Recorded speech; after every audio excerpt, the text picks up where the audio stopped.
ගෙදර පාලුවේ ලස්සන ගංග ළඟ. ලස්සන ඇලක් තියෙනවා. ලස්සන නෙළුම් මල් තියෙනවා. වටපිටාව ලස්සනයි. පොල් ගස් වටේට තියෙනවා ගස්. උණඟ හමනවා අයියෙන්.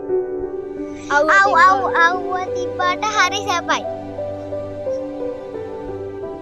එයාලට පේනවනේ මේක හරිම ලස්සනයි. මල් පිපුණම හරි ලස්සනයි තාවත්. මේ තමයි අපේ තාත්තාගේ ගම.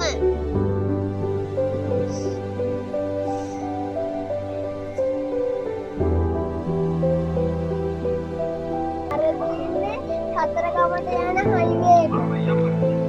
හයිවේ එතන හෝල් බස් කොළඹ මාතර බස් තියෙනවා. බස් යනවා. අපිට අර පේන්නේ බස්